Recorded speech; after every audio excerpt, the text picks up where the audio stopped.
Seja muito bem-vindo, eu sou Luciano S. e esse é o canal Casos Sobrenaturais Reais. Não deixe de fazer a sua inscrição e ativar o sininho para não perder os próximos vídeos e escreva nos comentários de que cidade você está nos assistindo. Desde já, o nosso muito obrigado.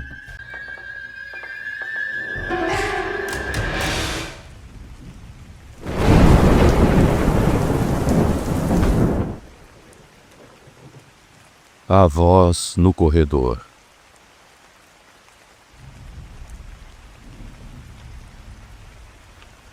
Bom dia, boa tarde e boa noite a todos. Meu nome é Luísa Guimarães. Eu vou contar exatamente como tudo aconteceu, do jeito que eu conto quando alguém me pergunta sobre aquela noite. Eu não gosto de ficar floreando nem inventando detalhes, porque eu já passo tempo demais tentando entender o que aconteceu. Só que, por mais que eu pense, eu volto sempre para a mesma certeza. Nenhuma pessoa de carne e osso poderia ter falado comigo daquele jeito. Eu trabalhava como técnica de enfermagem no setor mais tranquilo do hospital durante a madrugada.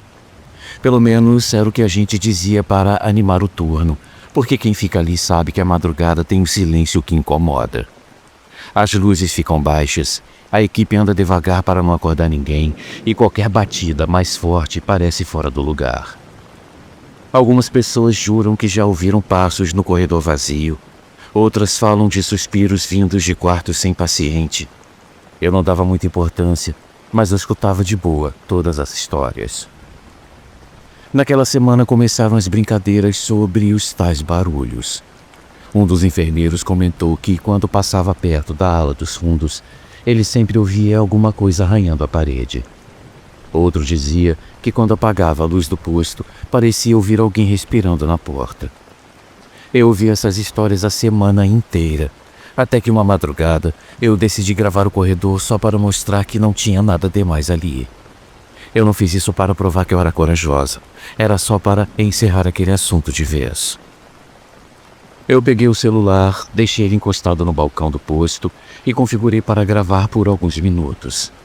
Não havia ninguém na ala naquela hora. Era só eu fazendo anotações e olhando de vez em quando para o corredor. Tudo estava bem parado, sem movimento, sem paciente chamando, sem nenhuma maca passando. Era aquele tipo de silêncio que a gente conhece. O silêncio normal do hospital de madrugada. O de sempre. Quando acabou meu turno, eu nem lembrei daquela gravação. Eu guardei o celular no bolso e fui para casa. Aí eu tomei um banho, comi alguma coisa e só então, já sentada no sofá, eu percebi o arquivo salvo na minha galeria. Eu coloquei o fone e dei o play achando que eu ia ouvir só chiado e os meus passos. No início apareceu exatamente isso. Uma interferência fraca, o barulho do ar-condicionado e o som distante da rua. Mas, depois de uns segundos, surgiu uma voz baixa, quase como se estivesse raspando no microfone. A primeira coisa que eu percebi foi que aquela voz era uma voz feminina. Era uma voz muito específica, cansada, arrastada, como se a pessoa estivesse deitada e sem forças. Eu comecei a prestar mais atenção e eu ouvi o meu nome sendo falado 2 vezes com a mesma entonação, a mesma respiração profunda que eu conhecia tão bem. Na hora em que eu identifiquei quem era, o meu corpo ficou quente, como se tivesse acordado de um susto. Eu não precisava repetir o áudio para saber que aquela voz era da paciente que tinha falecido na noite anterior. Eu era a responsável por ela durante o plantão. A mulher tinha chegado em estado crítico e, apesar de todos os procedimentos, ela não resistiu. Ela mal conseguia falar, mas sempre chamava o meu nome com aquele mesmo tom baixo, puxado, quase sussurrado. Eu ouvi isso tantas vezes que não tinha como eu me confundir. A parte que mais me deixou abalada foi o jeito que ela falou o meu nome na gravação. Não era um chamado desesperado e nem um pedido de ajuda. Parecia que ela estava tentando avisar alguma coisa, como se estivesse repetindo só para ter certeza de que eu estava ouvindo. Era um tipo de insistência calma, mas que não combinava com a ideia de eco, interferência ou algum erro. A entonação tinha intenção, tinha peso. tinha origem. Luciano, eu parei a gravação, respirei fundo e tentei raciocinar. Eu fiquei pensando se tinha alguém passado pelo corredor, se alguma colega tinha dito meu nome sem eu perceber, se o celular podia ter captado algum áudio salvo, qualquer hipótese que tirasse a responsabilidade daquela voz de onde a minha cabeça insistia em colocar. Só que nada se encaixava. Naquele horário, eu estava sozinha no setor. Isso eu lembrava com clareza, porque eu até comentei no rádio que a circulação estava zerada. Eu decidi ouvir de novo. E na segunda vez, eu notei outro detalhe. Antes da voz surgir, tem uma pausa estranha na gravação, como se o som ambiente tivesse sido puxado para trás. É difícil explicar, mas parece um silêncio que não combina com o corredor. Não é aquele silêncio natural. É como se eu tivesse parado de ouvir o ambiente por alguns segundos. Só depois disso a voz aparece, limpa e no centro do áudio, como se estivesse muito perto do celular. Quando eu tirei o fone, a sensação de estar sendo observada grudou em mim de um jeito que eu não tinha sentido antes. Não era medo de algum espírito e nem de assombração. Era a impressão de que eu estava ouvindo alguma coisa que não era para eu ouvir. Era como se aquela voz tivesse saído de um lugar onde ninguém volta para chamar ninguém, mas, mesmo assim, tivesse encontrado uma brecha para fazer isso. Eu passei o resto do dia tentando seguir a minha rotina, mas eu não conseguia apagar aquele som da minha cabeça. No fim da tarde, eu resolvi abrir a gravação uma última vez. Dessa vez eu coloquei o fone em um só ouvido, como quem está se preparando para tirar o fone correndo se escutar alguma coisa muito fora do normal. Quando a voz surgiu, eu percebi uma coisa que eu não tinha reparado antes. Depois de falar o meu nome, existe um som como se fosse o início de outra frase, mas que não se completa. É um sopro curto, ou talvez uma tentativa de continuar falando, só que sem força. Isso me fez lembrar exatamente do estado em que ela estava nos últimos minutos. Era o mesmo ritmo, a mesma respiração fraca, a mesma interrupção no meio das palavras. Hoje em dia, quando eu passo por aquele mesmo corredor no plantão, eu sempre olho para a porta onde a paciente ficou. Não é uma curiosidade vazia, é uma atenção diferente, como se eu estivesse esperando alguma movimentação. Eu nunca vi nenhuma figura, nenhuma sombra andando, nenhuma aparição clara. Só que às vezes, quando o corredor fica completamente vazio e a única coisa que se ouve é o barulho do ar-condicionado, eu sinto que tem alguma coisa observando cada passo meu. E não é uma sensação solta e sem sentido. É como se alguma coisa acompanhasse a minha passagem, esperando que eu escute de novo. Desde aquela madrugada, eu nunca mais deixei o celular gravando dentro do hospital. Eu prefiro não dar chance para outra voz aparecer. O problema é que mesmo sem gravar, às vezes eu acho que aquela voz ainda está por perto, só esperando o momento certo para chamar o meu nome de novo, do mesmo jeito em que fez naquele áudio. Devagar, cansada e vindo de um lugar onde não deveria ter voz nenhuma. Muito obrigado a todos pela atenção e até uma próxima.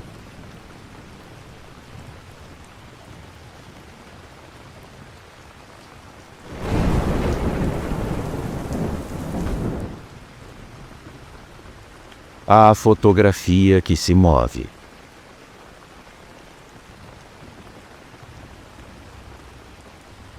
Boa tarde, Luciane e todos do canal. Meu nome é Roberto Machado. Eu sou da cidade de Fortaleza, no Ceará. Quando a minha esposa se foi, a casa inteira perdeu a magia. Eu continuava acordando cedo, preparando o café como eu fazia antes, mas tudo parece vazio. Eu me lembrava do jeito que ela me chamava, de como ela ajeitava as coisas dela sobre a mesa, e era como se eu estivesse vivendo dentro de um lugar que não se encaixava mais em mim. Eu mantive tudo dela no mesmo lugar. As roupas dobradas, o porta-perfume em cima da cômoda, o chinelo dela ao lado da cama, como se eu esperasse que ela fosse entrar pela porta a qualquer momento. O pessoal da família dizia que eu precisava sair de casa, respirar outros ares, mas eu só conseguia pensar que eu tinha prometido que eu ficaria com ela para o resto da vida. E mesmo depois que ela se foi, eu sentia que eu devia continuar ali, naquele mesmo espaço onde nós dois construímos a nossa rotina. A fotografia dela sempre ficou na estante da sala. Era uma foto simples tirada no quintal, num fim de tarde. Ela estava rindo para mim do jeito que só ela sabia rir. Eu passava por essas fotos várias vezes ao dia, mas eu nunca mexia nela. Eu não queria nem tirar o pó, com medo de estragar o pouco que ainda me restava dela. A primeira vez que eu notei alguma coisa estranha foi numa manhã em que eu estava falando sozinho, reclamando do silêncio da casa. Eu me lembrava dela chamando meu nome, perguntando se eu queria chá ou café. Eu me sentei no sofá e eu falei para o nada que eu sentia falta disso. E que eu ainda tentava responder, mesmo sem ter ninguém ali. Quando eu me levantei, eu olhei para a estante e eu percebi que a fotografia dela não estava inclinada do mesmo jeito. A moldura sempre ficou bem reta, firme, mas daquela vez ela estava virada alguns milímetros para a esquerda, como se alguém tivesse tocado nela. Eu pensei que eu tinha trombado na estante sem perceber, ou que o vento tinha batido de um jeito mais forte. Só que eu fechei a casa inteira na noite anterior, e nenhuma janela estava aberta. Nos dias seguintes aconteceu de novo. Sempre quando eu falava da saudade, sempre quando eu mencionava alguma lembrança nossa em voz alta, a fotografia mudava de posição só um pouco, quase imperceptível. Mas eu via. E não era impressão minha, porque eu comecei a prestar atenção exatamente no ângulo da moldura, nos detalhes ao redor dela, e eu sabia que aquela leve mudança não acontecia sozinha. O perfume dela começou a aparecer na mesma época. Era um cheiro suave que ela usou durante anos. O frasco ainda está na cômoda, mas ele está completamente vazio. Eu mesmo tentei sentir alguma coisa nele depois que ela morreu, mas não saía mais cheiro nenhum. Só que nas últimas semanas, toda vez que eu me aproximava da estante e eu lembrava dela com saudade, o perfume aparecia no ar, limpo, do mesmo jeito que ela sempre ficou antes de dormir. Eu não sei explicar o impacto disso. Era quase como se eu estivesse sentindo a presença dela me rodeando dentro da casa, andando pelos cômodos onde ela viveu a vida inteira comigo. Eu não sei se eu estava ficando sensível demais por causa da solidão, mas aquilo tinha algo muito real, muito palpável, como se a casa inteira respirasse a memória dela. Uma noite eu estava sentado na beira da cama. Eu tinha passado o dia meio perdido, tentando arrumar algumas coisas que ela deixou, mas eu não tive coragem de mexer em quase nada. Eu fiquei lembrando de quando ela encostava a cabeça no meu ombro e falava baixinho que não queria que eu deixasse ela sozinha se um dia alguma coisa acontecesse com ela. Eu repeti essa frase em voz alta, sem pensar muito. E quando eu me levantei, eu ouvi um estalo vindo da sala. Não era forte, era só um som seco, como madeira batendo em madeira. Eu caminhei devagar até lá e eu vi que a fotografia dela estava mais inclinada do que nunca, como se tivesse acabado de ser tocada. O perfume dela estava tão nítido que eu quase esperei encontrá-la em pé ao meu lado. Eu encostei a mão na moldura com cuidado, mas ela estava fria, como se ninguém tivesse tocado. Mesmo assim, eu juro que eu senti que tinha alguém ali comigo. Desde então eu comecei a perceber que isso não é aleatório. Não é qualquer lembrança que faz a fotografia se mover. Só acontece quando eu falo da falta que ela faz, do quanto eu ainda sinto vontade de conversar com ela. É sempre nesses momentos. A casa fica silenciosa, mas não aquele silêncio vazio de antes.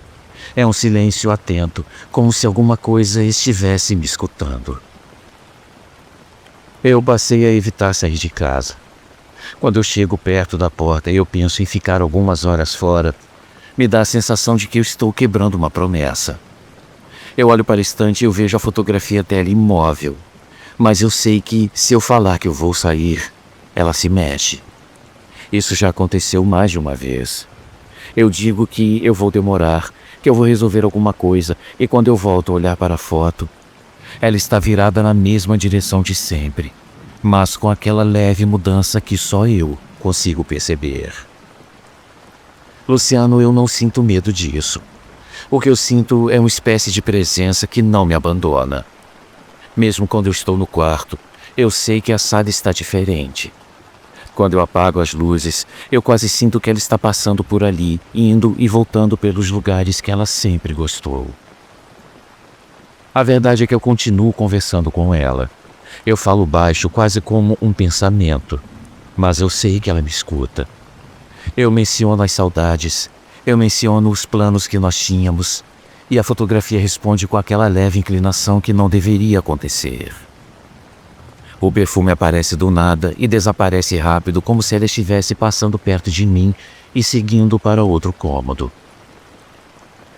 Eu sei que tem gente que acha que quando a pessoa morre tudo acaba, mas eu vivo dentro dessa casa e eu sei que não acabou.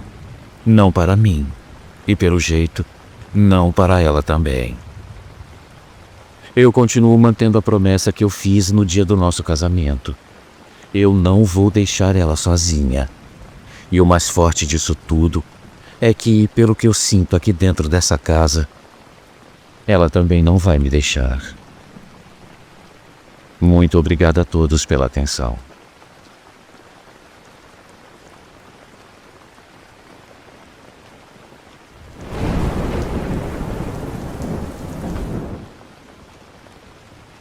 O encontro com Marta.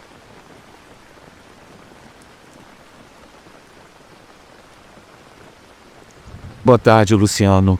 Tudo bem, meu amigo? Antes de tudo, que Deus te proteja de todo o mal.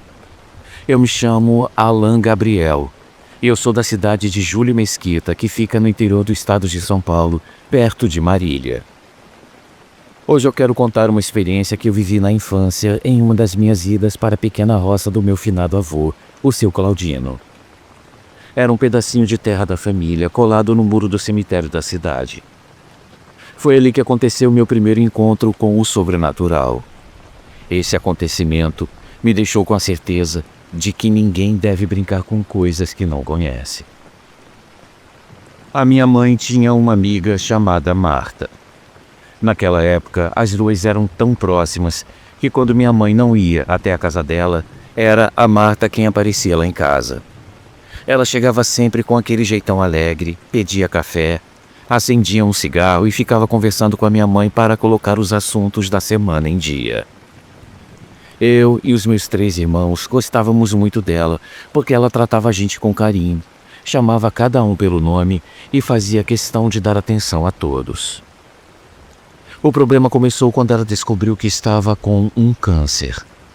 O quadro já estava avançado.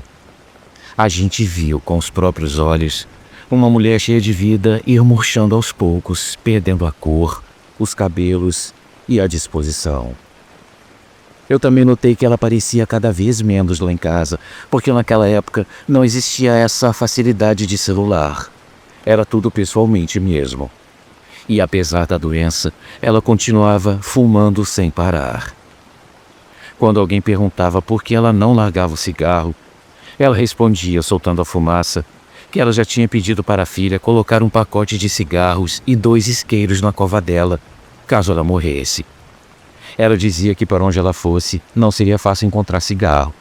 Então, ela queria ir preparada. Meus amigos, com o passar dos meses, a saúde da Marta foi ficando cada vez pior. Ela vivia internada nos hospitais de Marília e quando já não tinha mais jeito, veio a notícia que a minha mãe tanto temia. A Marta tinha falecido. Eu lembro da minha mãe chorando pela casa inteira e nós, ainda pequenos, sem entender direito, tentando consolar ela do jeito que dava. A gente não foi ao enterro, só a minha mãe foi. Ela dizia que preferia que nós guardássemos a lembrança da última visita boa, quando tomamos café com bolinho de chuva, todos juntos. O pedido da Marta foi cumprido pela filha. O pacote de cigarros e os 2 isqueiros foram enterrados com ela.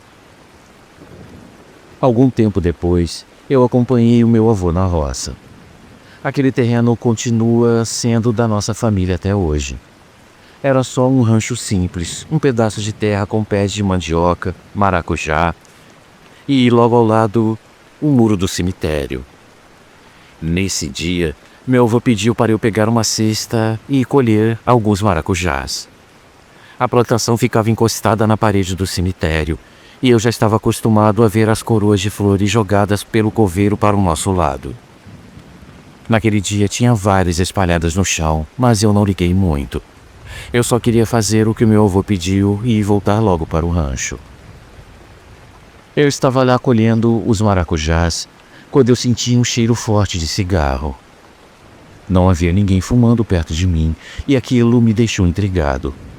Eu era criança, mas eu lembro nitidamente do momento em que eu percebi que aquele cheiro vinha do lado do cemitério. Eu levantei a cabeça, apoiei as mãos no muro e olhei lá para dentro. E assim que eu olhei, eu vi a Marta. Ela estava sentada em cima do próprio túmulo, com o cabelo vermelho que ela sempre teve, rodeada por maços de cigarro. Ela tinha um cigarro aceso na boca, como se estivesse viva, respirando tranquila, como se nada tivesse acontecido com ela. Eu fiquei tão nervoso que eu esfreguei os olhos, achando que eu tinha visto errado.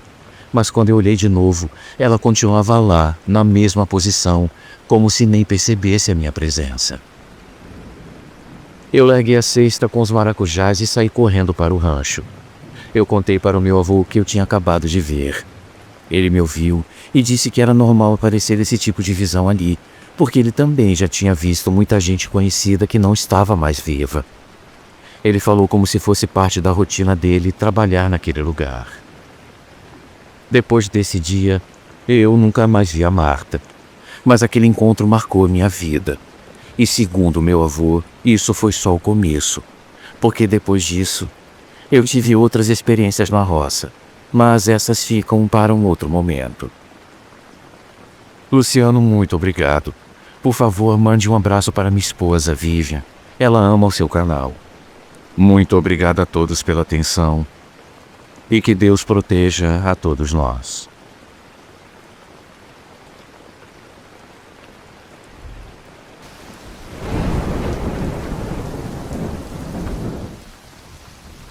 Amigos, uma pequena pausa no nosso vídeo, apenas para lembrar que o nosso canal é um canal independente e que para continuar existindo nós precisamos muito do seu apoio. Existem muitas formas de você ajudar o canal. Uma delas é contribuindo com qualquer quantia utilizando a chave Pix que está aparecendo na sua tela. Outra é se tornando membro contribuindo com apenas R$ 7,99 por mês clicando no link Seja Membro. Você também pode nos ajudar sempre curtindo, comentando e compartilhando nossos vídeos, pois dessa forma a plataforma vai ampliar o alcance do nosso canal e ele será cada dia mais conhecido. Desde já, a gente agradece e agora vamos continuar com o vídeo.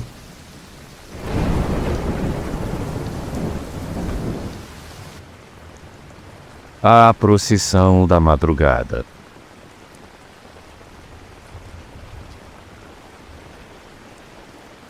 Luciano, eu sempre gostei de deixar a janela aberta à noite, principalmente em época de calor muito forte.